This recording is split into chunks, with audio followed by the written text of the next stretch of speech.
In this video, I'm going to talk about limiting reactants. So I'm going to cover what limiting reactants are. I will use an analogy in a couple of seconds to kind of talk to you about the concept of limiting reactants. And then we'll get into some practice problems in determining limiting reactants, and then using those limiting reactants to find how much product is being produced. So before we get into all of that, let's first define limiting reactants. So a limiting reactant is going to be the first reactant to be used up completely.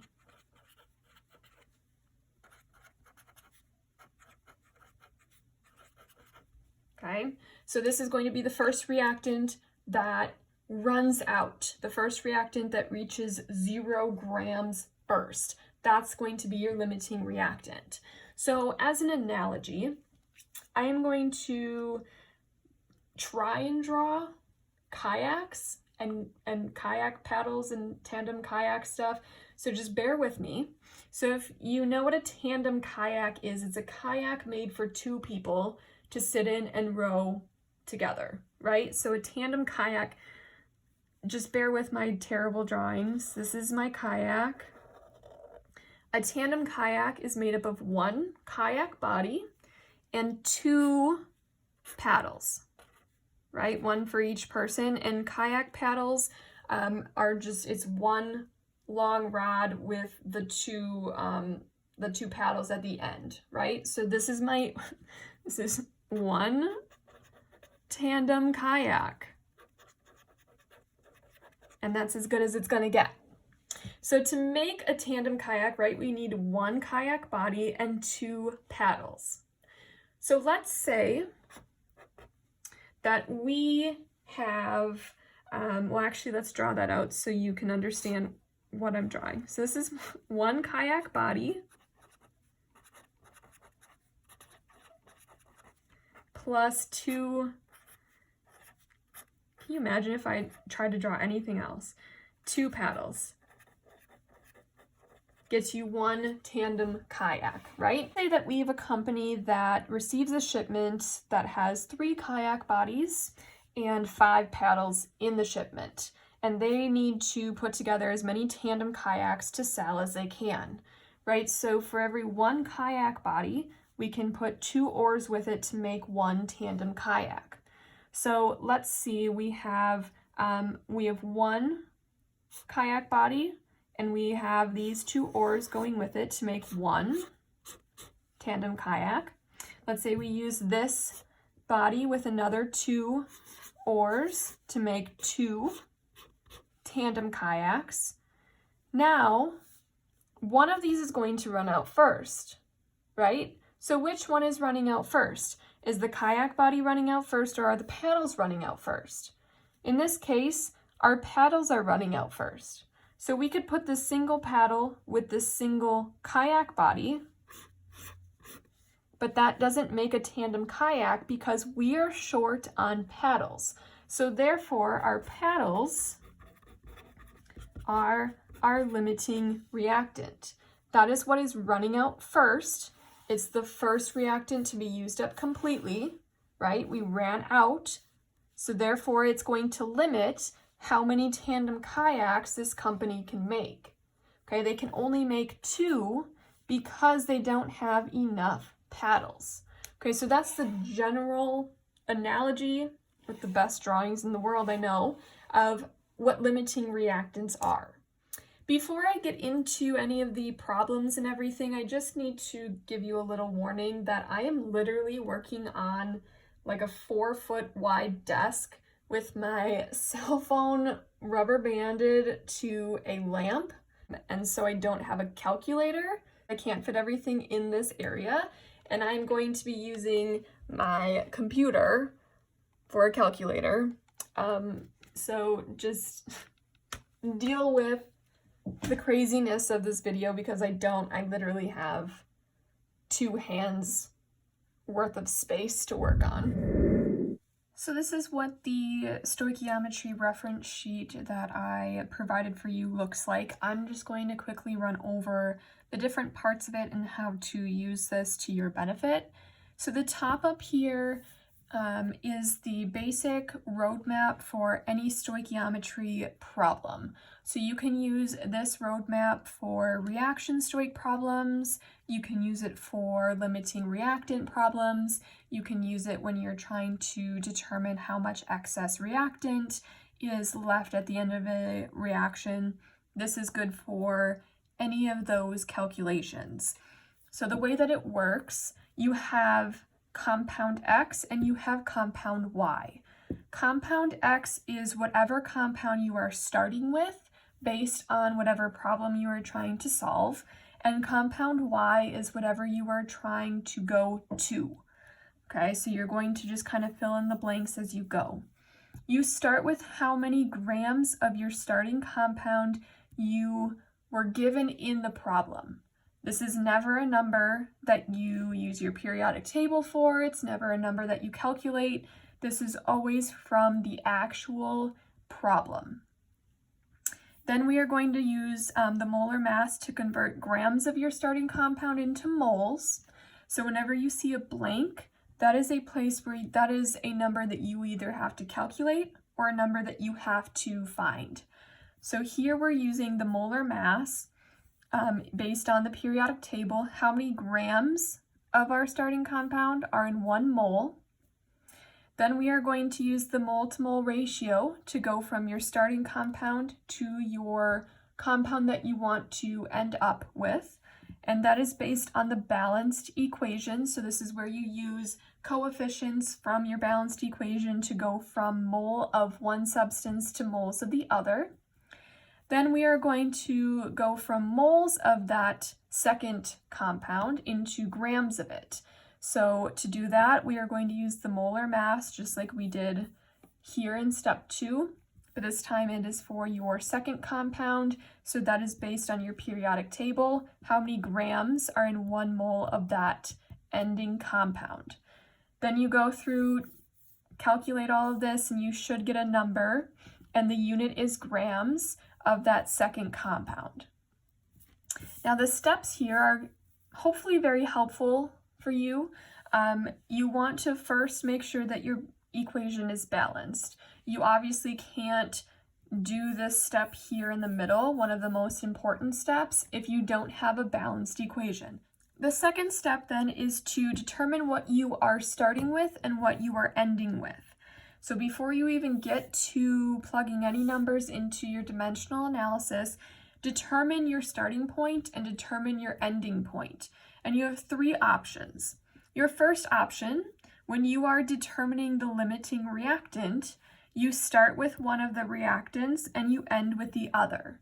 And it doesn't matter which one is in which place. The second option is determining, when you're determining how much product is being made, that's where you start with the limiting reactant as your X, and whatever product you are being asked about is going to be your Y.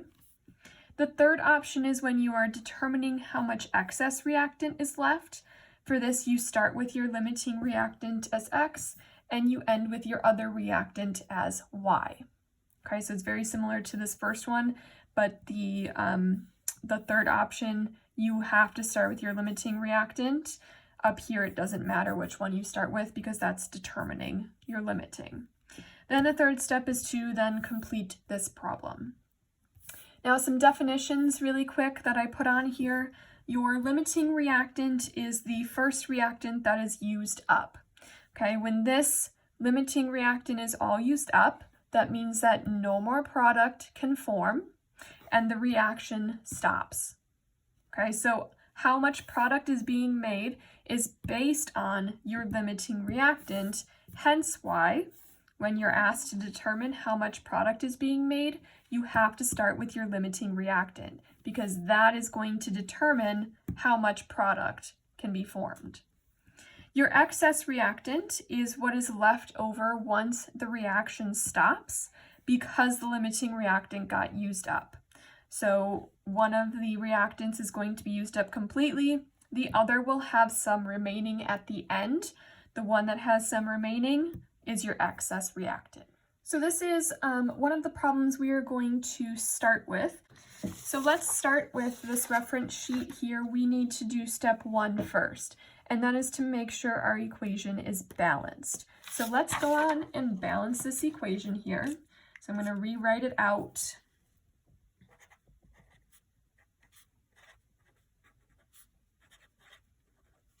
Now remember, to balance equations, we draw a line by the arrow dividing reactants from products. We are going to write out which elements are in our equation. In this case, we have sulfur and oxygen. And then we need to write out how many sulfurs and oxygens are on the reactant side and how many are on the product side. So we have 8 sulfurs on the reactant side, 2 oxygens, 1 sulfur on the product side, 3 oxygens. Now remember, when we're balancing equations, oxygen is saved for last, so let's focus on the sulfur. We want to go to the side that has the lesser amount. In this case, it is over on the product side. We are going to put a number here as a coefficient. This needs to be a number that we can multiply by the subscript of sulfur to get 8 sulfurs. So what is a number that we can multiply the subscript of 1 by to get 8 sulfurs? And that is an 8. So 8 times 1 will give us 8 sulfurs, but this also applies to the oxygen. 8 times 3 will get us 24 oxygens. So now we balanced our sulfurs, but our oxygen now is unbalanced. So let's go to the side that has the lesser amount. We need a coefficient to go here that we could multiply by 2 to get 24 oxygen. And we know that should be 12. 12 times 2 will get us 24 oxygen. And now our equation is fully balanced. So now that we have a balanced equation, let's go to step 2 here. We need to determine what we're starting with and what we're ending with. So we're going to look at these 3 options. What are we being asked to do? Determine the limiting reactant, determine how much product is being made, or determine the excess reactant that's left. We are being asked which is the limiting reactant. Since we are being asked to determine the limiting reactant, we are going to start with one reactant and go to the other. Now this one, it doesn't matter which one you start with and which one you end with. So we can either start with grams of sulfur or grams of oxygen, it doesn't matter, but I'm going to start with sulfur because it's first. So I'm going to start with 300 grams of sulfur. So sulfur will be my X, oxygen will be my Y. Given grams of sulfur is 300. So we're going to start with 300 grams of sulfur up in this left-hand box here. So let's start with that. We have 300 grams of S8. I'm going to draw out my dimensional analysis. So we have our given grams of sulfur in the upper left-hand box. That's what was given to us right here. Now we know we need to do grams of sulfur down. And we are going to find out how many grams of sulfur are in 1 mole. So to do that, we are going to use the periodic table. So we are finding out how many grams are in 1 mole of sulfur. So 1 sulfur, if you can see this, is 32.066 grams. So if 1 sulfur is, we're going to round that to just 32 grams. There are 8 of them in this compound, so we multiply that by 8. I have to get out my crazy cool calculator in order to plug this in. But we are going to do 32 times 8 to give us 256 grams per mole of sulfur. Okay, so now we are here. The next step is we need to use the mole-to-mole ratio based on the balanced equation. So we are going to do moles of sulfur down. And then we are going to do moles of our second compound up. So we are going from sulfur, remember, one reactant to the other. So we are going from sulfur to oxygen. So we are going to find out moles of sulfur to moles of oxygen, again, based on the balanced equation. So up here we have our balanced equation. We see that the coefficient in front of sulfur is a 1, so we put that here. The coefficient in front of the oxygen is a 12, so we are going to put that up there. So that's our mole to mole ratio. We look at the coefficients, 1 in front of the sulfur, 12 in front of the oxygen. That's where we get these numbers. So now we are here. The next step is to go 1 mole of our second compound, which is oxygen, down. So I'm going to put 1 mole oxygen. We need to find out how many grams are in 1 mole of oxygen. So to do that, we use the periodic table. Oxygen, 1 weighs 16 grams per mole, so we're going to round that up to 16. So 1 oxygen is 16 grams. We have 2 of them. 16 times 2 is 32 grams. So we're going to put the 32 up here. And now we are in grams of that second reactant. So let's go through, make sure everything cancels out. Grams of sulfur, grams of sulfur. Moles of sulfur, moles of sulfur. Moles of oxygen, moles of oxygen. Grams of oxygen, which is what we want. Now we can plug and chug. We are going to start with 300 times 1. I'm not going to write that because it's just it doesn't matter. Times 12 times 32 divided by 256 divided by 1 divided by 1, which wouldn't do anything, so I'm not going to plug it in, equals, we get 450. So this is equal to 450 grams of O2. Now to find out which one is the limiting reactant, this is kind of the harder part. So this is telling us that we need 450 grams of oxygen in order to react all of the sulfur. We have, so this is we need 450, we have 400.